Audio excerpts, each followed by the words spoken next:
नमस्कार दोस्तों, स्वागत है आपका आज के मुख्य समाचारों की वीडियो में। जी हां दोस्तों, यहां पर आपको देखने को मिलेगी सुबह से लेकर शाम तक की सारी बड़ी खबरें मुख्य समाचार ब्रेकिंग न्यूज अपडेट के रूप में। तो दोस्तों, आपसे रिक्वेस्ट है इस वीडियो को ज्यादा से ज्यादा लाइक और शेयर करें। तो दोस्तों, जानते हैं आज की पहली बड़ी खबर।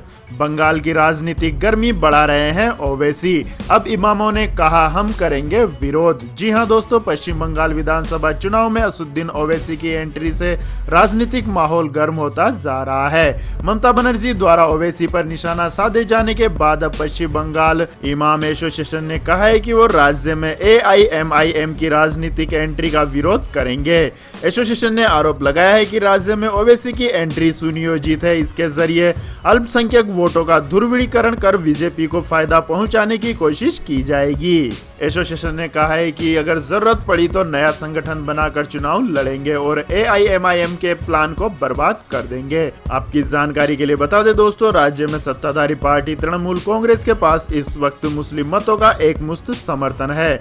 कहा जाता है कि राज्य में 2011 के बाद मुस्लिम समुदाय परंपरागत रूप से तृणमूल कांग्रेस का साथ देता आ रहा है। इसके बाद दोस्तों, जान लेते हैं अगली खबर। जम्मू कश्मीर को जल्द मिलेगा तोहफा, सरकार दे सकती है 28,000 करोड़ रुपए का पैकेज। जी हां दोस्तों, CCEA की बैठक में जम्मू कश्मीर के लिए लगभग 28,000 करोड़ रुपए के फाइनेंशियल पैकेज को मंजूरी मिल गई है। सूत्रों से मिली जानकारी के मुताबिक जल्द ही इसकी आधिकारिक घोषणा हो सकती है। सरकार के इस कदम से जम्मू कश्मीर के विकास को एक नई दिशा मिलेगी। जम्मू कश्मीर को केंद्र शासित प्रदेश बनाने के बाद से ही इंडस्ट्री को बढ़ावा देने के लिए आर्थिक पैकेजों की मांग की जा रही थी। सूत्रों के मुताबिक सरकार जल्द ही इसकी आधिकारिक घोषणा कर सकती है। विशेष आर्थिक पैकेज मिलने से न सिर्फ रोजगार को बढ़ावा मिलेगा बल्कि निवेश को भी बढ़ावा मिलेगा। राज्य से बाहर के लोग भी यहां रोजगार लगाने के लिए प्रोत्साहित होंगे।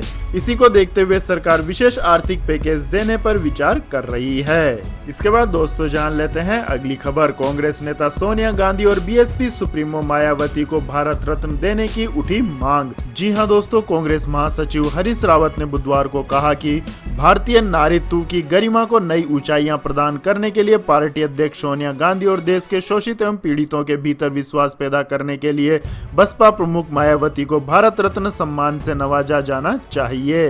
रावत ने यह भी कहा है कि दोनों महिला नेताओं ने अति असामान्य परिस्थितियों में अपने व्यवहार को बनाए रखा। उन्होंने कहा कि दोनों के लिए सर्वोच्च नागरिकता सम्मान की मांग वह एक नेता के तौर पर नहीं बल्कि एक भारतीय नागरिक की हैसियत से कर रहे हैं। इसके बाद दोस्तों, जान लेते हैं अगली खबर। केजरीवाल सरकार ने दी बड़ी सौगात, DTC बसों में सफर करने और चलाने वालों को मिलेगा यह फायदा। जी हां दोस्तों, दिल्ली की केजरीवाल सरकार ने नए साल के पहले सप्ताह से ही बड़े फैसले लेना शुरू कर दिए हैं।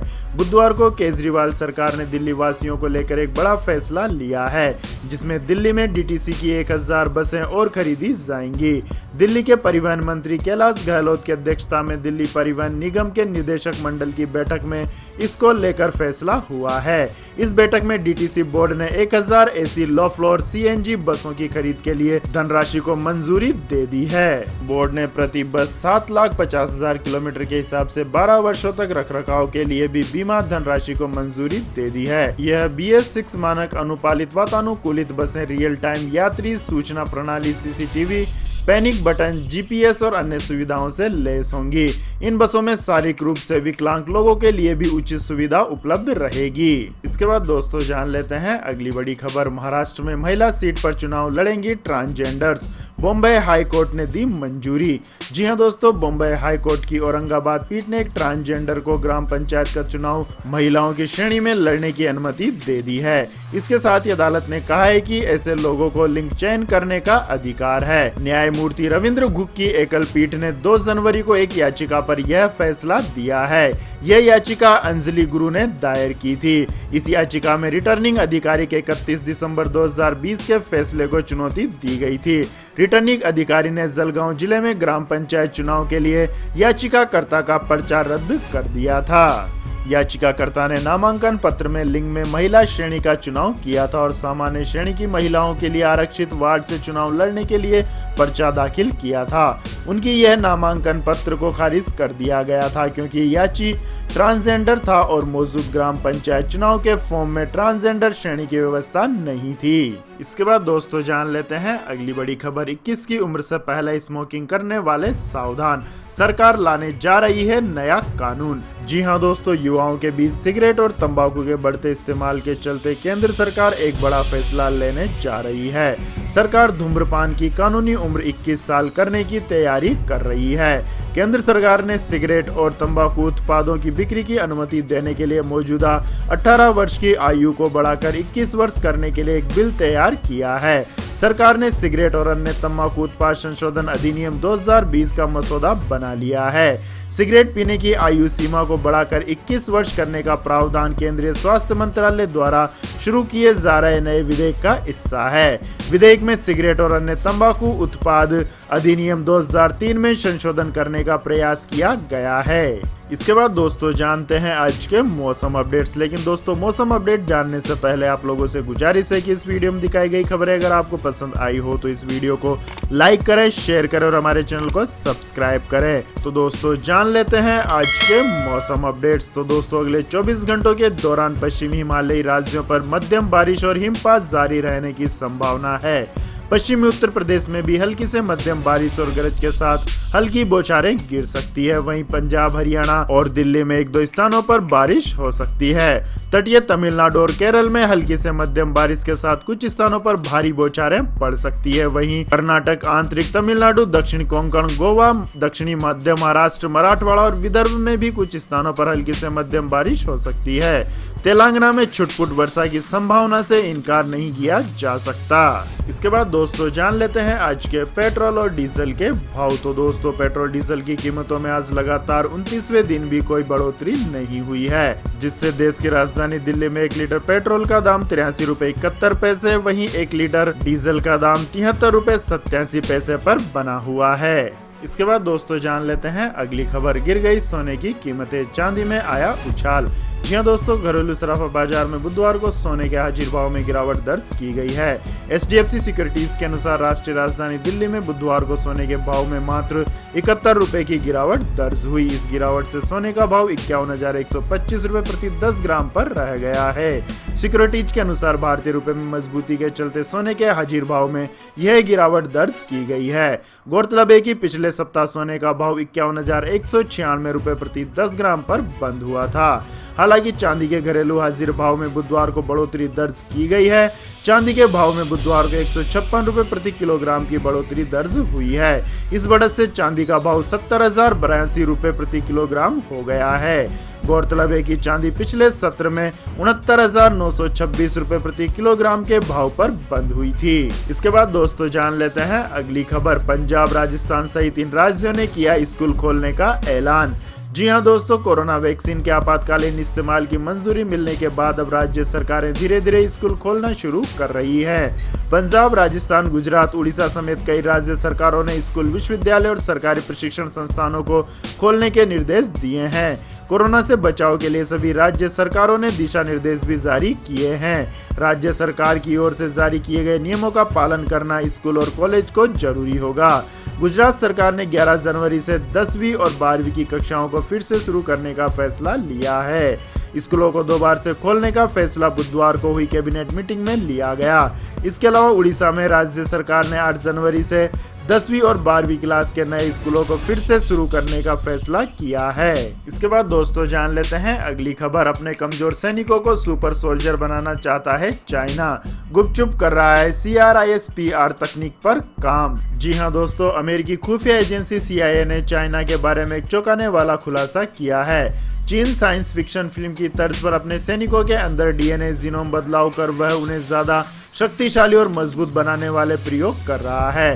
अमेरिकी खुफिया एजेंसी के मुताबिक चीन अपने सैनिकों पर प्रयोग कर उन्हें जैविक रूप से संवर्धित सैनिक बनाने के काम में जुटा हुआ है। अमेरिका की राष्ट्रीय खुफिया एजेंसी के निर्देशक जॉन रेडक्लिफ ने दावा किया है कि चीन इस समय अपनी पीपुल लिबरेशन आर्मी के जवानों पर बायोलॉजिकल प्रयोग कर उन्हें सुपर वुमेन बनाने का काम कर रहा है।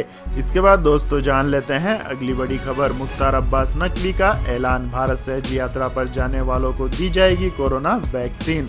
जी हाँ दोस्तों, मुस्लिमों के पवित्र तीर्थ स्थल हज यात्रा पर जाने के लिए इन दिनों आवेदन प्रक्रिया चल रही है। इसी बीच केंद्रीय अल्पसंख्यक मामलों के मंत्री मुख्तार अब्बास नकवी का बड़ा बयान सामने आया है। उन्होंने कहा है कि जो लोग भी भारत से हज यात्रा के लिए रवाना होंगे उन्हें कोविड-19 वैक्सीन लगाई जाएगी। नकवी ने मंगलवार को हज कमेटी के अधिकारियों और हज समूह आयोजकों के साथ बैठक में यह जानकारी दी।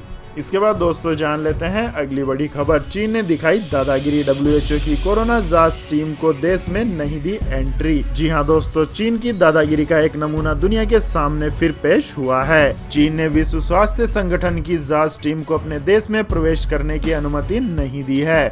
WHO की टीम चीन में कोरोना वायरस संबंधी जाँच के लिए प्रवेश की अनुमति मांग रही थी। चीन पर कोरोना वायरस संबंधी तथ्यों को छिपाने का आरोप लगता रहा है। पिछले दिनों चीन रोग नियंत्रण और रोकथाम केंद्र के शोधकर्ताओं में भी चीन सरकार पर यह आरोप लगाया था कि वुहान में कोरोना संक्रमण के मामले छिपाए गए थे। चीनी शोधकर्ताओं का कहना है कि वुहान की आबादी लगभग 1 करोड़ 10 लाख है, इसलिए अध्ययन के अनुसार वुहान में लगभग 5 लाख लोगों को कोरोना संक्रमण हो सकता है। हालांकि वुहान में सिर्फ 50,354 आधिकारिक मामलों की तुलना में लगभग 10 गुना अधिक हैं। इसके बाद दोस्तों जान लेते हैं अगली बड़ी खबर। हवाई दावा करने वाले विज्ञापनों पर चला कोर्ट का डंडा। बॉम्बे हाई कोर्ट ने सामानों की बिक्री पर लगाई रोक। जी हां दोस्तों, बॉम्बे हाई कोर्ट की औरंगाबाद बेंच ने एक अहम फैसले में उन धार्मिक वस्तुओं की बिक्री पर रोक लगा दी है जो टेलीविजनों के जरिए चमत्कारी या अलौकिक शक्तियां होने का दावा करती है। लाइव शो के मुताबिक जस्टिस तानाजी नलावड़े और मुकुंद सेवेलवियर की बेंच ने कहा है कि इस तरह के विज्ञापन का प्रसारण करने वाले टीवी चैनल्स महाराष्ट्र प्रतिबंध, मानव बलि, अन्य अमानवीय अघोरी प्रथा की रोकथाम और काला जादू कानून 2013 के प्रावधानों के तहत उत्तरदायी होगा। हाई कोर्ट ने महाराष्ट्र सरकार को निर्देश दिए हैं कि इस तरह के विज्ञापन बनाने वाले लोगों के खिलाफ मामला दर्ज किया जाए। दरअसल याचिकाकर्ता ने कहा था कि वह टीवी चैनलों पर विज्ञापनों के जरिए आए थे। विज्ञापन में प्रसारित किया जा रहा है कि हनुमान चालीसा यंत्र में विशेष चमत्कारी और अलौकिक गुण थे। याचिकाकर्ता ने झूठा प्रचार करने वाले टीवी विज्ञापनों के प्रसारण को रोकने की मांग की थी। याचिकाकर्ता ने कहा है कि विज्ञापन का उद्देश्य सिर्फ यंत्र की बिक्री को बढ़ावा देना है। इसके बाद दोस्तों जान लेते हैं अगली खबर। बजाज फाइनेंस पर RBI का एक्शन, 2.5 करोड़ रुपए की पेनल्टी लगाई। जी हाँ दोस्तों, NBFC बजाज फाइनेंस को रिकवरी के लिए ग्राहकों को सताना भारी पड़ गया है। रिजर्व बैंक ऑफ इंडिया ने गैर बैंकिंग वित्तीय सेवाएं देने वाली कंपनी बजाज फाइनेंस पर 2.5 करोड़ रुपए का जुर्माना लगाया है। बजाज फाइनेंस पर गलत तरीके इस्तेमाल करते हुए ग्राहकों से वसूली करने का आरोप है, जो कि रिजर्व बैंक के रेगुलेटरी नियमों के खिलाफ है। तो यह थी दोस्तों आज की सभी महत्वपूर्ण बड़ी खबरें। और दोस्तों बारी आती है आज के माइंड क्विज क्वेश्चन की, जिसका जवाब देकर आप बन सकते हैं एक शानदार उपहार के विजेता। तो दोस्तों आज का सवाल है, भारत ने प्रथम क्रिकेट विश्व कप किस वर्ष जीता था? जी हाँ दोस्तों, अगर आपको इस सवाल का जवाब आता है तो तुरंत कमेंट सेक्शन में लिख दीजिए। इस वीडियो को लाइक कीजिए, शेयर कीजिए और हमारे चैनल को सब्सक्राइब करके बेल आइकन का बटन भी दबा लें। धन्यवाद। जय हिंद, जय भारत, वंदे मातरम।